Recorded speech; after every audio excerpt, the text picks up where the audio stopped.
ఈ ఉన్న భూ యజమానులు ఎవరైతే ఉన్నారో, ఉదాహరణకి ఆ గ్రామంలో ఒక 2000 ఎకరాల భూమి ఉంది. దాదాపుగా ఒక 1500 మందో 2000 మందో రైతులు ఉన్నారు, భూ యజమానులు ఉన్నారు.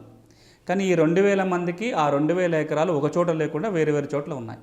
ఆ 2000 ఎకరాలని ఈ 2000 మంది రైతులకి ఒకే చోట వచ్చేటట్టుగా ఆయన భూ కమతాలని ఏకీకరణ చేస్తూ ఒక ప్రణాళిక రూపొందిస్తాడు. దీని మీద ఏమైనా అభ్యంతరాలు ఉంటే రైతుల నుంచి అభ్యంతరాలు స్వీకరిస్తారు. ఈ పని చేయటం కోసం ఈ కన్సాలిడేషన్ ఆఫీసర్ ఎవరైతే ఉన్నారో గ్రామ స్థాయిలో ఒక విలేజ్ కమిటీ, గ్రామ కమిటీని కూడా నియమిస్తారు ఈ చట్టం కింద. ఈ గ్రామ కమిటీ యొక్క సహాయ సహకారాలతోటి ఈ ల్యాండ్ కన్సాలిడేషన్ ఆఫీసరు ఆ గ్రామంలో ఉన్న భూ కమతాలని ఏకీకరణ చేసి ఒక్కో రైతుకి ఒకే చోట భూమి వచ్చేలాగా ప్రణాళికలు రూపొందిస్తారు. కొన్ని సందర్భాల్లో ఒక రైతు గనక తనకు ఏ భూమి ఎంత పోతుందో అంత భూమి ఇంకో చోట ఇవ్వలేని సందర్భంలో కాంపెన్సేషన్ ఇవ్వడానికి కానీ, కొంతమంది రైతులకి అసలు భూమి ఇచ్చే అవకాశం లేకపోవచ్చు. మరీ చిన్న చిన్న కమతాలు ఉంటుంటే కనుక వాటిని ఏకీకరణ చేసినప్పుడు కొంతమంది రైతులకి భూమే రాకపోవచ్చు.